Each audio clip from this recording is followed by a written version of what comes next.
With the same wingspan as a jumbo jet, the weight of a family car, and the power of a scooter, the Solar Impulse is one of a kind. The airplane has no fuel, makes no pollution, and creates no CO2.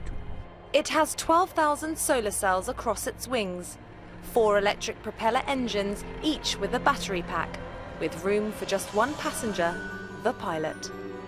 It is the first aircraft in the world that can fly without fuel during the day and night.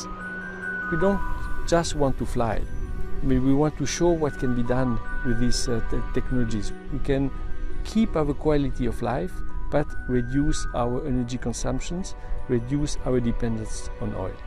We had to find technologies outside of this industry. The company who built the airplane had no experience in aviation. They used to build boats, for the America's Cup, for example. Omega, who is a partner, made and helped us to make new instruments which we cannot find in other airplanes. And the idea of Solar Impulse also came from outside the aviation industry. Bertrand Piccard made the first balloon flight around the world in 1999, but only just. He nearly ran out of propane. We almost failed because of lack of fuel. And on that moment, I made the promise that the next time I would fly around the world, it would be with no fuel at all, independent from fossil energy. And this is really how the vision of Solar Impulse was born. It was not until Bertrand met André Birschberg 7 years ago that he could begin to fulfill that promise. Now both pilots are getting as much experience as possible handling the solar-powered aircraft. You have 2 types of equipment. One is the normal way to steer an airplane, and then you have all the electronic linked to the power with a computer that shows you at every moment how much energy you get from the sun, how much the batteries are loaded. And because the plane is so delicate and light, do you feel quite vulnerable when you're flying it?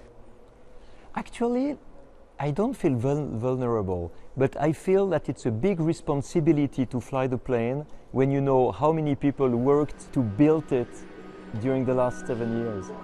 There's a lot of preparation for each flight. The conditions have to be just right. Every 5 minutes, the wind speed is checked, with the team on hand until everything is in place.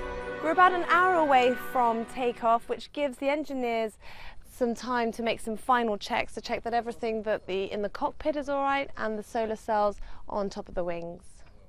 With a budget of $134 million over 10 years, Solar Impulse has the sponsors and the support to realize the goal of flying around the world without fuel in 2014.